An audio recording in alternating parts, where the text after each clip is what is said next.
اعوذ باللہ من الشیطان الرجیم بسم اللہ الرحمن الرحیم اللہم صلی علی سیدنا و مولانا محمد وعلی آل سیدنا و مولانا محمد وبارک وسلم وصلی علیہ رب اشرح لی صدری ویسر لی امری واحلل عقدۃ من لسانی یفقہوا قولی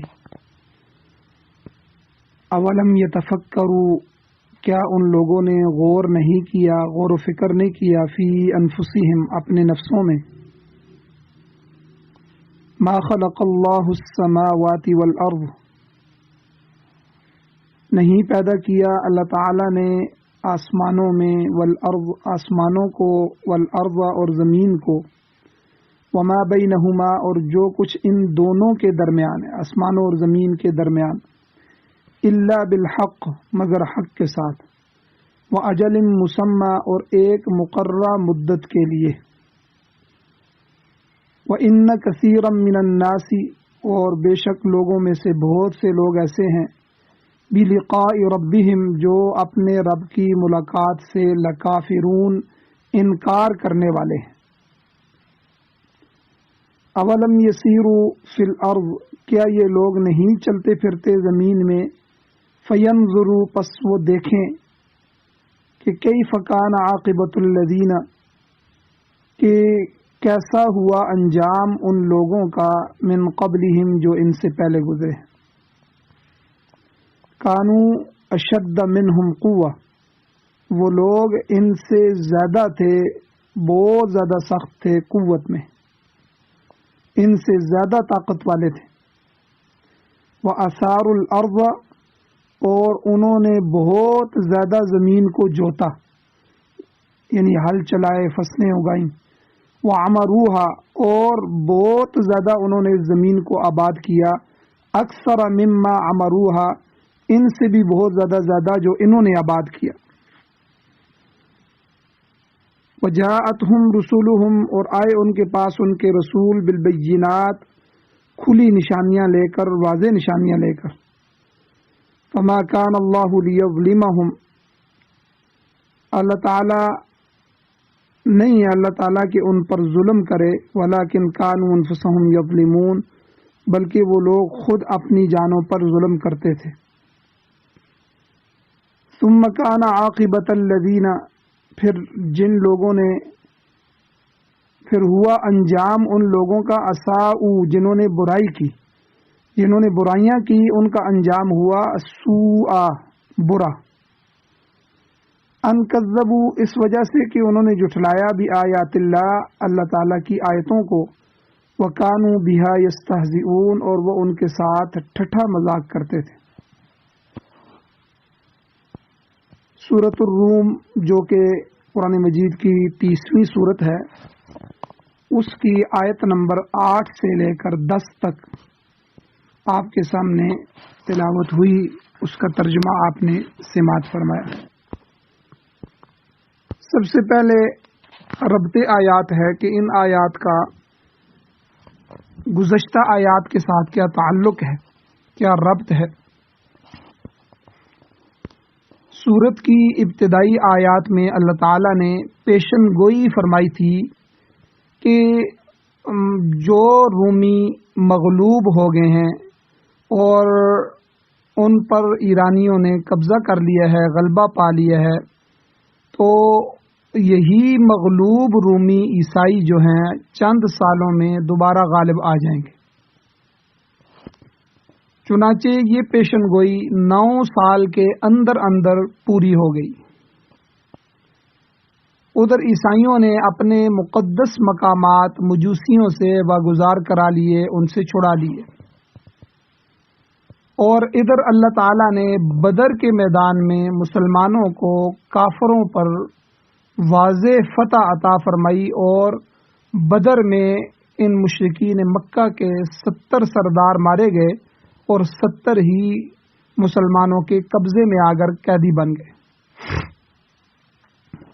تو اب اس پیشن گوئی پر سیدنا حضرت ابوبکر صدیق رضی اللہ تعالیٰ عنہ اور ابی بن خلف کے درمیان ایک 100 اونٹ کی شرط بھی لگ چکی تھی۔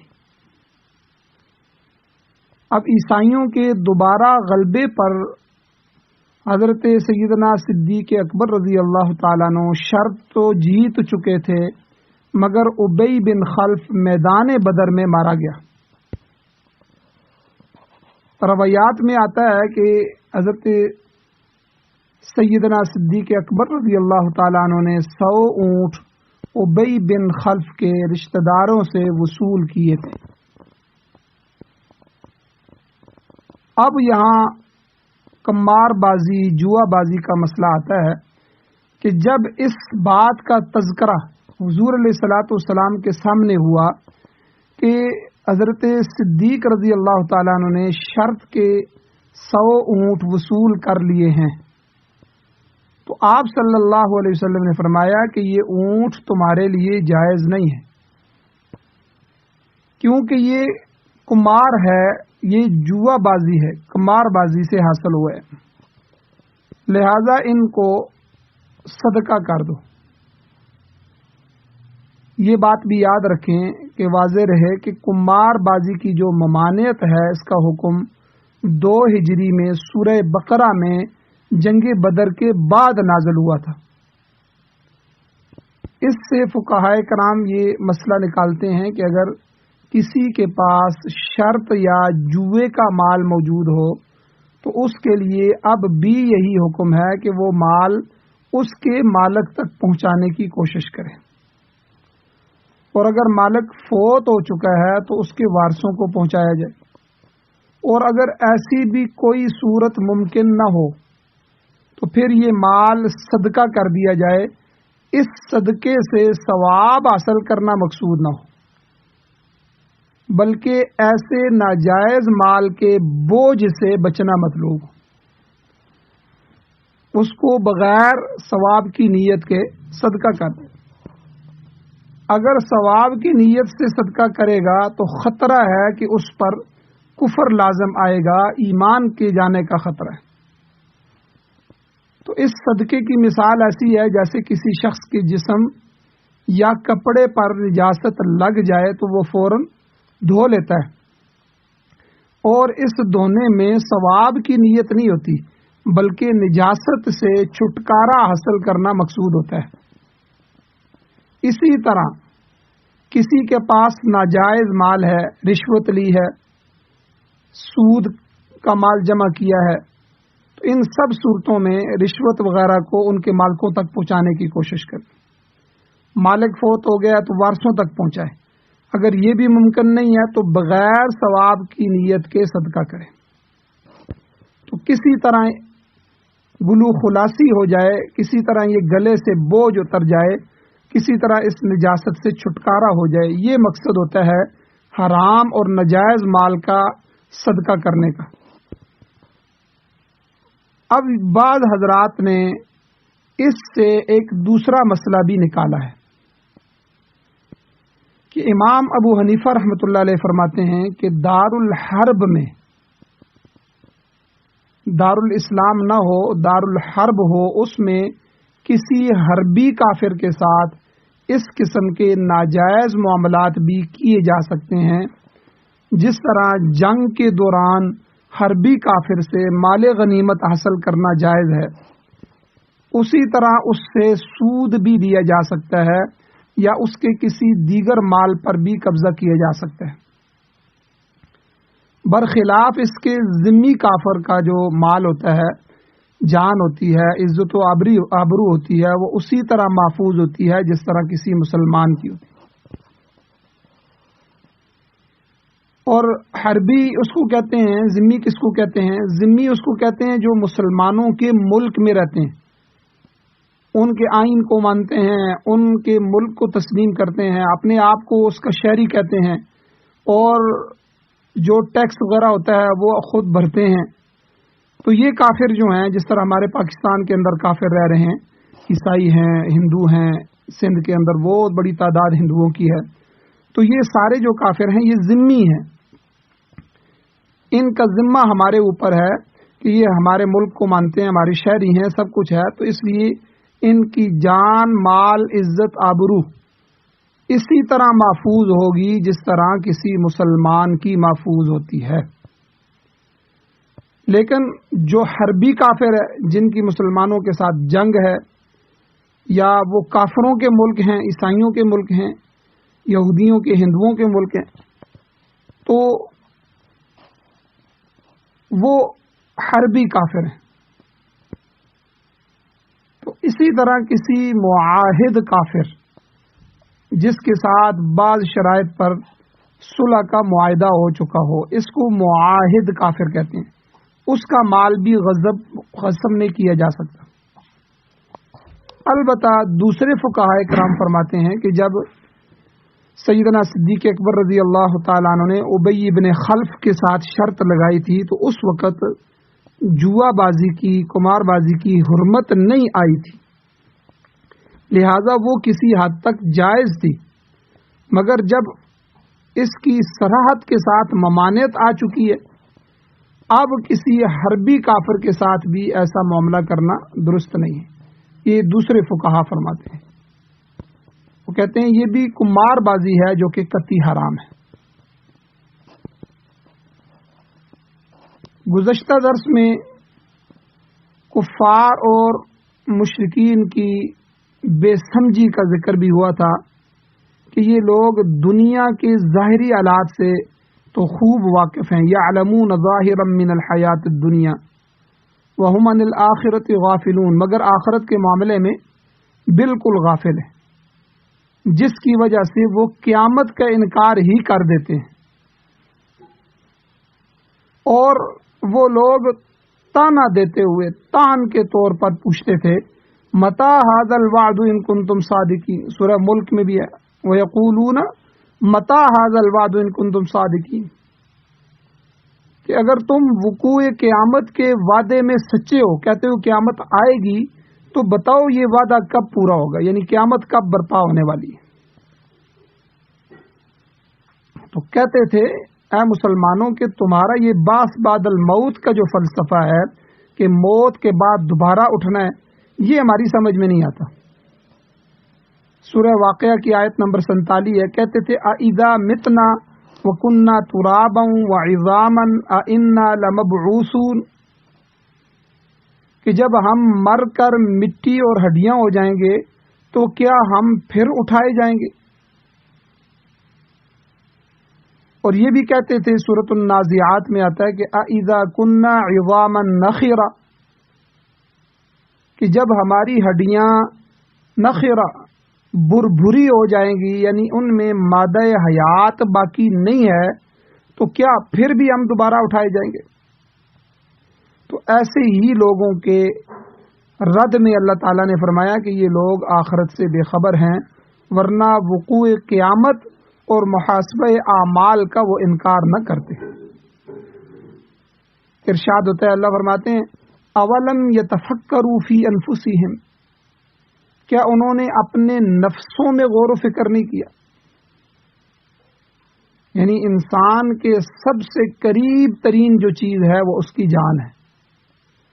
اگر یہ اسی میں غور کر لے کہ اللہ تعالیٰ نے کیسی حکمت کے ساتھ اس کے جسم میں جان ڈالی ہے، جس کا سلسلہ سانس کا، یعنی ہوا کے ساتھ اللہ نے سانس کا سلسلہ قائم کیا ہے. جب یہ سانس چلتا رہتا ہے انسان زندہ سلامت رہتا ہے، اور جو ہی سانس کا یہ سلسلہ ختم ہو جاتا ہے تو انسان کا جسم بھی بیکار ہو جاتا ہے. تو اللہ تعالیٰ کی قدرت اور حکمت کا یہی ایک بہت بڑا معجزہ ہے، یہی ایک بہت بڑی نشانی ہے کہ جس طرح ہر نفس کے لیے اللہ نے حیات اور موت کا سلسلہ قائم کیا ہے، اسی طرح جمیع عالم کے لیے، تمام جہان کے لیے بھی اللہ نے ایسا ہی نظام قائم کیا ہے. جب تک اس کی مشیت ہے، جب تک اس کا ارادہ ہے، جب تک اس کی چاہت ہے، یہ نظام چلتا رہے گا. پھر جب اس کا وقت پورا ہو جائے گا تو یہ سارا نظام درم برم اللہ تعالیٰ کر دے گا اور قیامت واقع ہو جائے گی اور حشر کے میدان میں ان کو جمع کیا جائے گا. سورۃ الزاریات میں بھی اللہ تعالیٰ نے انسان کی توجہ اس کے نفس کی طرف دلائی ہے. فرمایا وَفِي أَنفُسِكُمْ أَفَلَا تُبْصِرُونَ، کہ تمہارے نفسوں میں بھی قدرت کی بہت سی نشانیاں موجود ہیں، کیا تم ان کو نہیں دیکھتے؟ یعنی ان میں غور و فکر نہیں کرتے۔ اگر ذرا بھی غور کرتے تو تمہیں قیامت بعید نظر نہ آتی، قیامت دور نظر نہ آتی۔ تو عقلی اور نقلی ہر دو قسم کے دلائل سے ثابت ہوتا ہے کہ وقوع قیامت کا ایک وقت مقرر ہے اور وہ آ کر ہی رہے گی۔ وقوع قیامت ہوگی اور وہ آ کر ہی رہے گی۔ تو اگر انسان اپنے نفس میں غور کرے، اپنی آنکھ کو دیکھے کہ کئی کروڑ قسم کے بلب اللہ نے آنکھ میں لگائے ہیں، اور ایسے سینسز اللہ نے آنکھ میں لگائے ہیں کہ آنکھ جب کسی چیز کو دیکھتی ہے تو اس میں سے ہر رنگ کو جدا کر کے دیکھتی ہے، کوئی نیلا، کوئی پیلا، کوئی سبز، کوئی جس قسم کے رنگ ہوتے ہیں، کپڑے کا رنگ، ہر چیز کا رنگ، اس کا رنگ کے جو سینسز ہیں اندر وہ انسان کو وہ دکھاتے ہیں۔ پھر دونوں آنکھوں کا بیلنس برابر ہے۔ اگر تھوڑا سا بہنگا ہو جائے، ایک آنکھ کا بیلنس ادھر اور دوسری کا ادھر ہو جائے تو کتنا انسان کے لیے ساری چیزیں ادھر ادھر ہو جاتی۔ پھر انسان رگوں کو دیکھے کہ کتنے کلومیٹر تک ان کا جال بچھایا جا سکتا ہے، اتنی لمبی رگیں، آنتیں کتنی بڑی ہیں۔ پھر انسان کے جسم کا پورا نظام ہے۔ تو وفی انفسکم افلا تبصرون، کہ وہ اپنی تو نفسوں میں تم غور نہیں کرتے، کیا تم دیکھتے نہیں ہو؟ اللہ تعالیٰ نے پھر جزائے عمل کے بارے میں فرمایا ما خلق اللہ السماوات والارض وما بینہما الا بالحق، کہ اللہ تعالیٰ نے آسمان اور زمین اور ان کے درمیان والی چیزوں کو نہیں پیدا کیا مگر حق کے ساتھ، الا بالحق۔ تو یہاں پر حق سے مراد حکمت ہے، یعنی ہر چیز اللہ تعالیٰ کی کمال حکمت کی شاہکار ہے۔ اللہ نے کسی چیز کو بیکار محض پیدا نہیں کیا، فرمایا بلکہ قیامت کو اس کا نتیجہ جو ہے وہ سامنے آنے والا ہے۔ انسان کو اللہ تعالیٰ نے مکلف پیدا کیا ہے، اور قیامت والے دن اس کا محاسبہ ہوگا، اور پھر جزائے عمل کا فیصلہ ہوگا کہ اس کے حساب کے بعد یہ جنتی ہے یا جہنمی ہے، اس کے عمل کا کیا بدلہ دیا جائے اس کو۔ سورۃ القیامہ میں اللہ فرماتے ہیں ایحسب الانسان ان یترک سدی، کیا انسان گمان کرتا ہے کہ اسے یوں ہی چھوڑ دیا جائے گا؟ نہیں، بلکہ اللہ نے اس قانون کا پابند اس کو بنایا ہے، اس کی زندگی کا ایک خاص مقصد ہے جس کی تکمیل اس نے کرنی ہے۔ لہذا اگر انسان اپنے آپ میں ہی غور کرے تو اسے قیامت اور جزائے عمل کا مسئلہ سمجھ میں آ سکتا ہے۔ فرمایا ایک بات تو یہ ہے کہ اللہ نے ہر چیز کو اپنی خاص حکمت اور مصلحت کے تحت پیدا کیا ہے، اور دوسری بات یہ ہے کہ وہ اجل مسمى، یہ سارا نظام ایک مقررہ وقت تک کے لیے ہے۔ سورۃ الطلاق میں اللہ نے فرمایا قد جعل اللہ لکل شیء قدرا، اللہ تعالیٰ نے ہر چیز کے لیے ایک وقت مقرر کر رکھا ہے۔ جس طرح انسان کی انفرادی زندگی کا ایک وقت مقرر ہے، اسی طرح اقوام اور ملتیں ان کی اجتماعی زندگی کا وقت بھی مقرر ہے۔ پھر اسی طرح پوری کائنات کے لیے وقت مقرر۔ پچھلی جن قوموں پر عذاب آئے، کہیں زلزلے آئے، کہیں طوفان آئے اور وہ قومیں ہلاک ہوئی، تو ان کا وقت پورا ہو چکا تھا اجتماعی زندگی کا۔ اسی طرح یہ پوری کائنات ہے، اس کے لیے اللہ نے ایک وقت مقرر کیا ہے۔ جب وہ وقت پورا ہو جائے گا تو سارا نظام شمسی ختم ہو جائے گا، پھر اگلے جہان کے لیے نیا نظام قائم کیا جائے گا۔ دیکھیے کچھ عرصہ پہلے تک انگریزوں کو دنیا میں کس قدر عروج حاصل تھا۔ برطانیہ کی جو حکومت تھی اتنی ان کی سلطنت وسیع تھی کہ اس پر سورج غروب نہیں ہوتا تھا. کہتے تھے گریٹسٹ جو ہے نا برٹش گریٹ برطانیہ کہ مشرق کے ممالک اس کے تھے اور جاتے جاتے جہاں تک سورج غروب ہوتا تھا وہاں تک کے ملک اس کے قبضے میں تھے. اتنی وسیع سلطنت تھی. مگر جب اس کا وقت پورا ہو گیا تو آج وہی برطانیہ عظمیٰ ایک جزیرے تک محدود ہو کر رہ گیا. آج کی برطانیہ ایک جزیرے تک ہے اور ان کے ہم زبان دیگر چھوٹے چھوٹے جزیرے آئرلینڈ وغیرہ وغیرہ بھی وہ ان سے باغی ہو چکے ہیں. اسی طرح اب امریکہ کو دنیا بھر میں بالادستی حاصل ہے. روس اس کے ہم پلہ طاقت تھی. آپ دیکھیں روس کی کتنی بڑی بڑی ریاستیں، یہ سارا روس تھا، اس کے نقشے میں بہت بڑا نقشہ تھا، مگر اس کا سورج بھی غروب ہو گیا، روس ٹوٹ گیا، اس کی ریاستیں بکھر گئیں. آج دنیا کے نقشے میں روس بہت کم رہ گیا.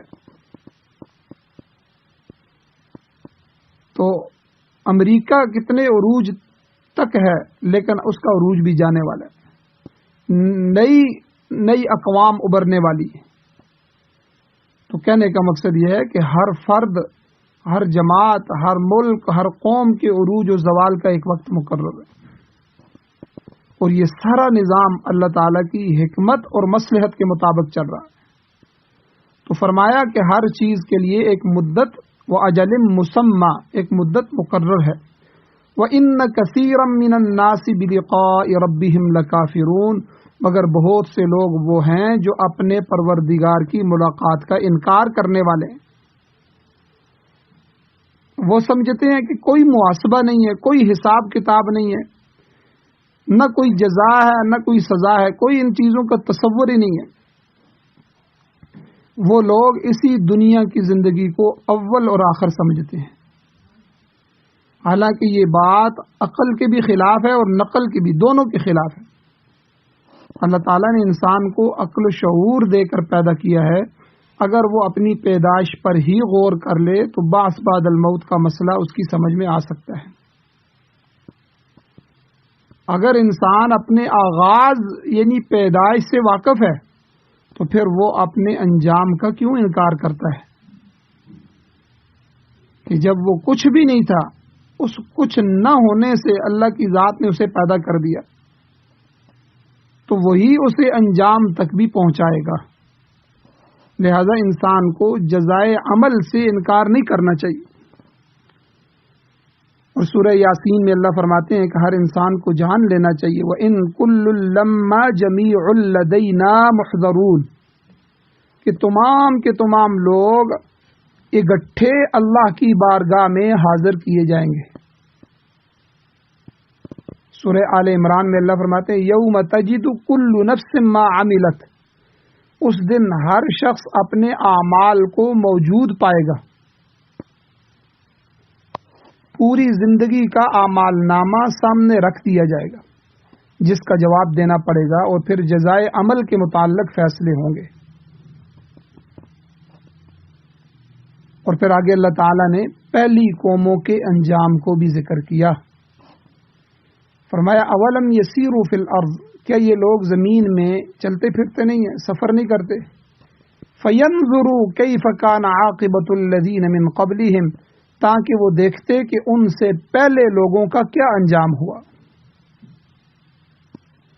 حالانکہ کانوا اشد منہم قوہ، کہ وہ تو طاقت میں بھی ان سے زیادہ تھے، قوت میں بھی اور بہادری میں بھی ان سے زیادہ تھے، قد بت میں بھی ان سے زیادہ تھے، عمروں میں بھی ان سے زیادہ تھے. تو یہ نزول قرآن کے زمانے کے جو مشرکین مکہ تھے، کافر تھے، ان کافروں کو تنبیہ کی جا رہی ہے کہ تم کس غرور کا شکار ہو رہے ہو. تم سے پہلے لوگ تو تم سے بھی زیادہ طاقتور تھے. اور جہاں تک کھیتی باڑی کی بات ہے، وَأَثَارُوا الْأَرْضَ، انہوں نے زمین میں ہل چلا کر کھیتی باڑی کی اور اس زمین سے خوب فائدہ اٹھایا.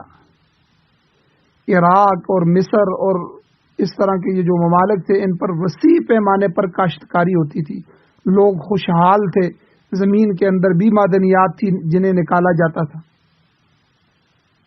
تو فرمایا وَأَثَارُ الْأَرْضَ، ان لوگوں نے زمین میں ہل جوتے، خوب کاشتکاری کی. وَعَمَرُوهَا أَكْثَرَ مِمَّا عَمَرُوهَا، اور انہوں نے اس زمین کو آباد کیا زیادہ اس سے جو انہوں نے آباد کیا. یہ بھی زمین کو آباد کرنے والے لوگ تھے، لیکن ان سے ماقبل جو پہلے گزرے ہیں انہوں نے اس سے بھی زیادہ اس زمین پر محنت کی، مکان بنائے، بلڈنگیں بنائیں، کاشتکاری کی، اس کو اس سے زیادہ آباد کیا. تو وہ بھی بڑے متمدن لوگ تھے، بڑے بڑے خوشحال قسم کے لوگ تھے. تمہیں تو ان کا عشر عشیر بھی حاصل نہیں ہے، تم تو ان کے 10ویں حصے کو بھی نہیں پہنچتے. تو دنیا میں بڑی بڑی تہذیبیں گزری ہیں، فرعونی تہذیب، کلدانی تہذیب، قدیم مصری تہذیب، گندھارا تہذیب، ہڑپا تہذیب، موئنجو دڑو جو تہذیبیں ہیں، یہ ان جیسی عظیم تہذیبیں گزری ہیں. آج پاکستان میں بھی اور ہمارے شہر ٹیکسلا میں بھی ایسی ثقافتیں موجود ہیں. آپ وہاں جائیں اور جا کر عبرت کے لیے، یہ اللہ نہیں فرما رہے اولم یسیروا فی الارض، کہ تم زمین میں پھرتے ٹوٹتے نہیں ہو. اسی آیت کے تحت آج آپ سفر کریں، وقت نکالیں، اور یہ میوزیم کے ساتھ ساتھ جو آگے ہیں تہذیبیں، آپ حیران ہوں گے کہ ہزاروں سال پہلے جو ان کی بستیاں تھیں، اتنی منظم بستیاں تھیں، کتنے کشادہ مکانات تھے، اور کتنی کشادہ گلیاں تھیں، اور کس طرح کے ان کے چوک تھے، آج بھی وہ نشان موجود ہیں. تو یہ بڑی بڑی تہذیبیں گزری ہیں، فرعونی، کلدانی، قدیم مصری تہذیب، گندھارا، ہڑپا کی تہذیب، موئنجو دڑو کی تہذیبیں. تو اسی طرح قوم عاد اور قوم سمود جیسی بڑی بڑی قومیں صفحہ ہستی پر ابھری، مگر آج ان کا ایک فرد بھی اس دنیا میں موجود نہیں ہے. ان کے صرف کھنڈرات ہی کھنڈرات نظر آتے ہیں، اور ان کے جگہوں کی کھدائیاں ہو رہی ہیں. کھدائیوں کے دوران برآمد ہونے والی جو اشیاء ہیں، جو چیزیں ہیں، ان سے پتہ چلتا ہے کہ وہ لوگ کیسی کیسی صنعت کاری کرتے تھے. ان کی بڑی بڑی نقش و نگار والی عمارات کے نمونے دیکھ کر انسان دنگ رہ جاتا ہے کہ ہزاروں سال پہلے اتنی جدید ترین طرز پر عمارتیں. قوم عاد کی عمارتوں کے نمونے تو 5000 سال تک قائم رہے. اور احرام مصر جا کے دیکھیں، جو مصر کے اندر احرام ہے وہ آج بھی موجود ہے، جن میں 75 من وزنی پتھر استعمال ہوئے.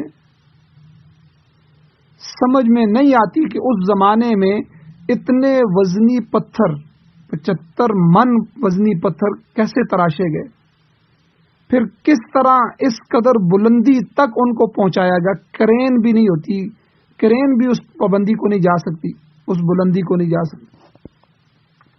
اور حالانکہ ان کے پاس جدید دور کی مشینری بھی نہیں تھی، تو یہ پتھر وہاں تک آج انسان اوپر چڑھ کے نہیں جا سکتا، تو وہاں تک ان وزنی پتھروں کو کس طرح پہنچایا گیا. اور اس زمانے میں لاشوں کو حنوط کرنے کا رواج بھی تھا. آج تو کچھ عرصہ کے لیے لاش کو شیشے کے بکس میں بند کر کے جو ہے نا ہوا بند ایئر ٹائٹ کر دیا جاتا ہے، مگر اس زمانے میں لاش کو کھلے رکھ کر اس پر ایسا مسالہ لگایا جاتا تھا کہ ہزاروں سال تک وہ لاش محفوظ رہتی تھی. تو اللہ تعالیٰ نے فرمایا کیا یہ لوگ زمین میں نہیں تھے؟ اور تم لوگ کیا زمین میں چلتے پھرتے نہیں ہو؟ فَيَنْظُرُوا كَيْفَ كَانَ عَاقِبَةُ الَّذِينَ مِنْ قَبْلِهِمْ، اپنے سے پہلے لوگوں کا انجام دیکھو، جو ان کی نسبت بڑے شاذور قسم کے لوگ تھے.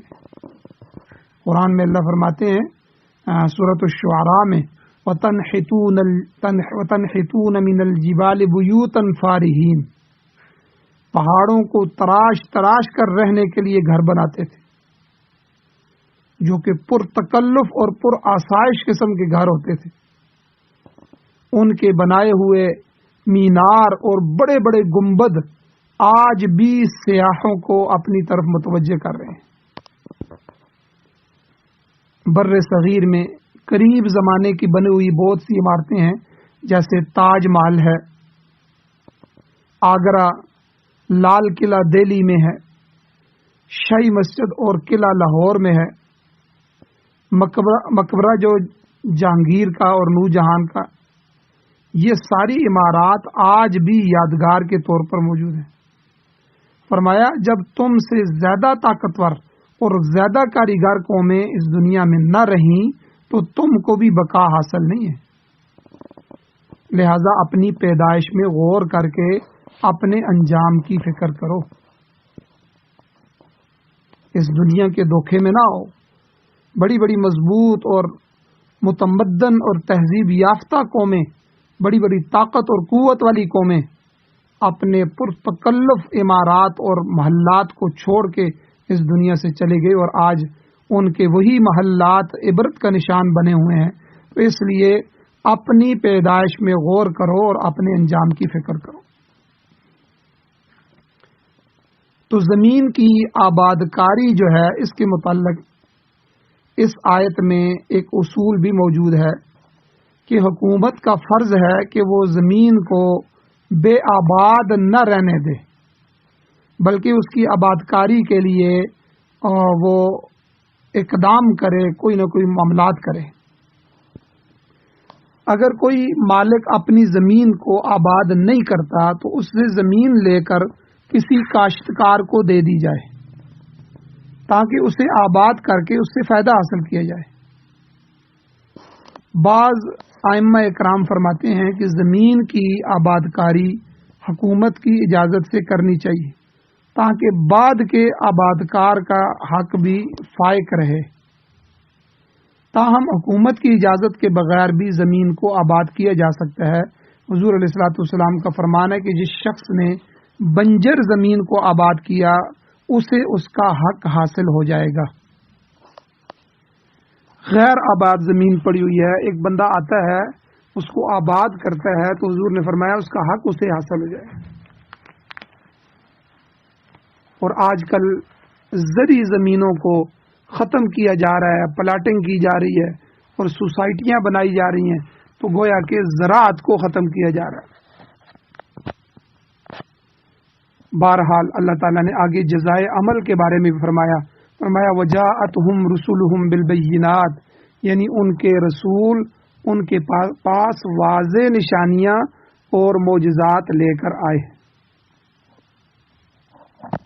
مگر انہوں نے صاف انکار کر دیا، انہوں نے نہیں مانا، جس کا نتیجہ کیا ہوا کہ ان پر اللہ تعالیٰ کی گرفت آئی اور وہ عذاب میں مبتلا ہوئے۔ اور اللہ تعالیٰ نے فرمایا کہ ان کو مصیبت میں گرفتار دیکھ کر کوئی یہ نہ سمجھے کہ اللہ تعالیٰ نے ان پر کوئی زیادتی کی ہے۔ اللہ نے ان پر زیادتی نہیں کی، بلکہ حقیقت کیا ہے، فما کان اللہ لیظلمہم، کہ اللہ تعالیٰ ان پر ظلم نہیں کرنا چاہتا، اللہ نے ان پر ظلم نہیں کیا، ولکن کانوا انفسہم یظلمون، بلکہ وہ خود ہی اپنی جانوں پر ظلم کرتے تھے،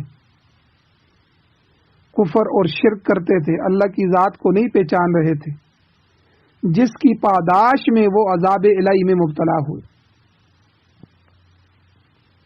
سورہ قاف میں اللہ تعالیٰ کا خود فرمان بھی موجود ہے۔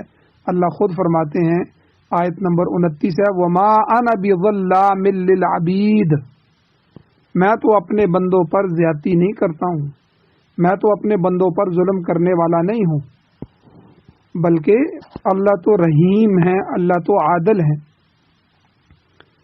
البتہ لوگوں کو جزائے عمل سے اللہ تعالیٰ دوچار کرتا ہے۔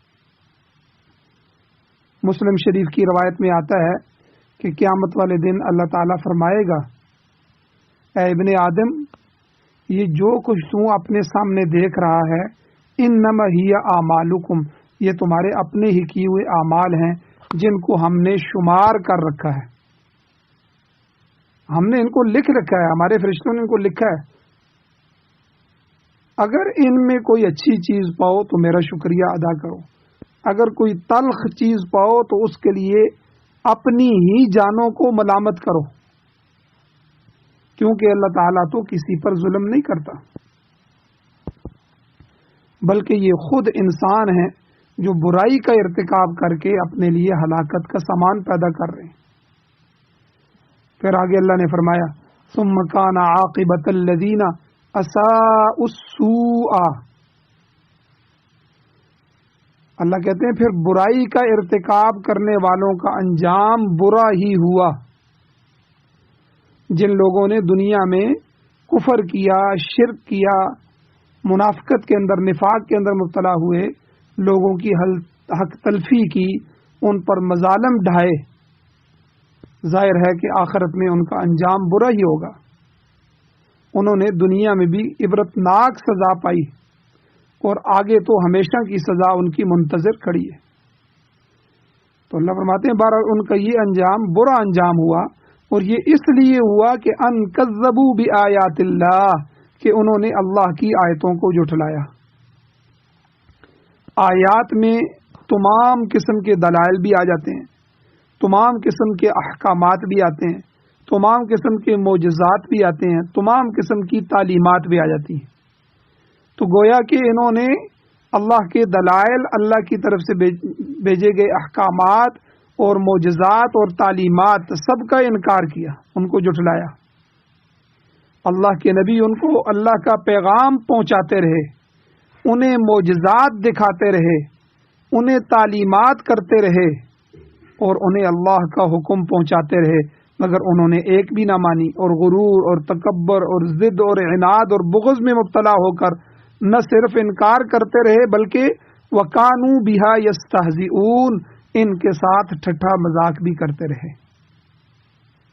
اللہ کی طرف سے جو بھی حکم آتا اس کا بھی مذاق اڑاتے اور اہل ایمان کا بھی تمسخر اڑاتے۔ فرمایا کیا ان مشرکین نے دنیا میں چل پھر کر نہیں دیکھا کہ ان جیسے پہلے لوگوں کا انجام کیا ہوا؟ کیا یہ اپنے انجام سے غافل ہیں کہ یہ اپنے معاملات کو درست نہیں کریں گے؟ کیا یہ اللہ جل شانہ کی تعلیمات کو تسلیم نہیں کریں گے؟ تو جہاں کافروں کو تنبیہ کی گئی، ان کو ایمان کی دعوت دی گئی، تو وہاں اہل ایمان کو بھی متنبہ کیا گیا کہ اپنی زندگی کو غفلت کے اندر نہ گزاریں۔ بہت گزر چکی ہے، بہت غفلت کی زندگی ہو چکی ہے، موت سر پر کھڑی ہے، قیامت آنے والی ہے، اللہ جل شانہ کے سامنے کھڑا ہونا ہے اور محاسبہ ہوگا، اللہ حساب لیں گے اور پھر جزائے عمل ہوگا۔ اس لیے اپنے معاملات کو جلدی جلدی درست کیا جائے، اپنے رخ کو جلدی جلدی سیدھا کیا جائے۔ اللہ تعالیٰ سے دعا ہے اللہ ہمیں عمل کی توفیق